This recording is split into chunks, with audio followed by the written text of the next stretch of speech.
Welcome back everyone. तो एक बार फिर से दोस्तों आपका स्वागत है। आज हम लोग देखने वाले हैं जो परसों आपका पेपर है साइंस का, उसके कुछ इंपॉर्टेंट एमसीक्यू क्वेश्चंस देखने वाले हैं। तो चलिए देर न शुरू करते हुए वीडियो स्टार्ट करते हैं और देखते हैं क्या क्या ऐसे इंपॉर्टेंट क्वेश्चन हैं जो एग्जाम में आने वाले हैं और आपको एक अच्छा मार्क्स दिलाने वाले हैं।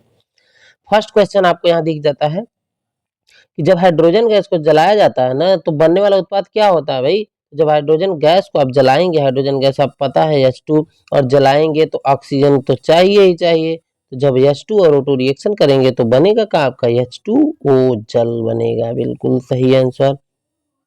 दूसरा क्वेश्चन क्या है कि किसी अभिक्रिया में यदि ताप उत्पन्न होता है ना तो उसे क्या कहते हैं। तो जब ताप उत्पन्न यानी कि ताप निकलना है तो वो ऊष्माक्षेपी अभिक्रिया। Option number B correct option है। ऑप्शन नंबर बी पे ट्रिक करिए, एकदम धड़ाधड़ मारिए इसको, देखिए क्या हो रहा है। दूसरा है अम्ल और क्षार वाले चैप्टर से। तो तीसरा क्वेश्चन है कि किस गैस के कारण चूना का जल दूधिया रंग हो जा रहा है भाई, तुरंत बताइए। तो आंसर आपका कार्बन डाइऑक्साइड गैस के कारण चूने का रंग दूधिया हो जाता है। तो कार्बन डाइऑक्साइड पे हम लोग टिक करके 1 नंबर प्राप्त कर लेंगे तुरंत। चौथा क्वेश्चन है कि लिटमस पेपर नीले से लाल हो जाए तो इसका कारण क्या हो रहा है भाई। जब लिटमस पेपर आपका नीले रंग से लाल हो जा रहा है ना तो माना जाएगा कि एसिड है, यानी विलेन आपका अम्लीय है। ऑप्शन नंबर बी एकदम तुरंत करेक्ट आंसर हो जाएगा।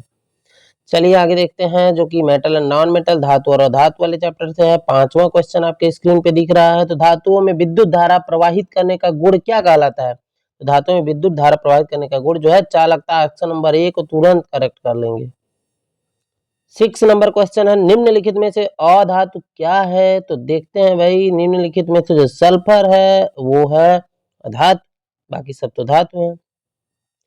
नेक्स्ट क्वेश्चन है जीवन की मूल इकाई कोशिका वाले चैप्टर से आपके स्क्रीन पर ही आ गया है एकदम शानदार क्वेश्चन। देखते हैं पौधे में भोजन संश्लेषण की प्रक्रिया कहाँ होती है। तो क्लोरोप्लास्ट, यानी कि पौधों में जो भोजन संश्लेषण होता है ऑप्शन नंबर सी आपको बता रहा है कि क्लोरोप्लास्ट में होता है।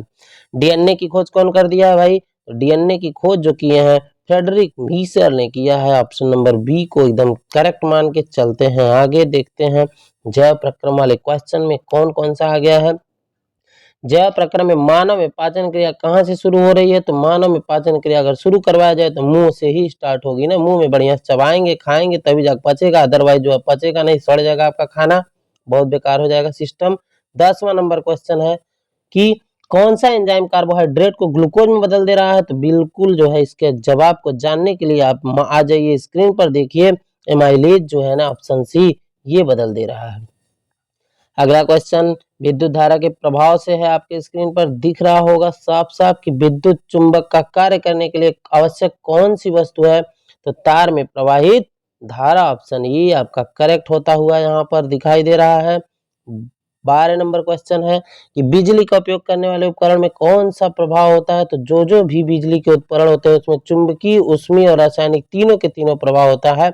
ऑप्शन नंबर डी को करेक्ट करके आगे बढ़ जाएंगे और प्रकाश के परावर्तन और अपवर्तन वाले चैप्टर के पास चलेंगे और पूछेंगे एक क्वेश्चन जो कि समतल दर्पण में बनने वाला प्रतिबिंब कैसा होता है। तो समतल दर्पण में बनने वाला जो प्रतिबिंब होता है ना वो आभासी और सीधा। ऑप्शन नंबर ए को तुरंत टिक करके और आगे बढ़ते हैं और देखते हैं क्या क्या और मिल रहा है यहाँ। प्रकाश का अपवर्तन क्यों हो रहा है। तो प्रकाश का अपवर्तन जो हो रहा है ना माध्यम में अपवर्तनांक के परिवर्तन के कारण। ऑप्शन नंबर बी को करेक्ट करते हुए और बढ़ जाते हैं आगे और देखते हैं हमारे पर्यावरण वाले चैप्टर से कौन सा क्वेश्चन इंपॉर्टेंट है जो आने वाला है। तो ओजोन परत का मुख्य कार्य क्या है। ओजोन परत का जो मेन फंक्शन है वो हमारे हानिकारक पराबैंगनी किरणों से हमारी आंखों की रक्षा करती है दोस्तों, जिसको हम लोग खुद ही नष्ट करने की कोशिश कर रहे हैं, जो कि बहुत ही गलत काम है। देखते हैं क्वेश्चन नंबर 16 की कौन सा गैस ग्रीन हाउस प्रभाव के लिए उत्तरदायी नहीं है। तो ग्रीन हाउस इफेक्ट के लिए ऑक्सीजन गैस उत्तरदायी नहीं है, बाकी सारी की सारी गैसें उसको ग्रीन हाउस इफेक्ट को पूरा करती हैं। तो इस तरीके से आपके पास 16 इंपॉर्टेंट क्वेश्चन दिखाई दे रहे थे और इन क्वेश्चंस को पढ़ के जाइए, आप एग्जाम में उड़ा करके आइए। और भी कुछ क्वेश्चंस हैं जिनको मैं अभी रिसेंटली अपलोड करने की कोशिश करता हूं। तो यहाँ तक बने रहने के लिए और अपने एग्जाम की तैयारी को एकदम ईमानदारी से करने के लिए आपको तहे दिल से धन्यवाद। Thank you so much and best of luck.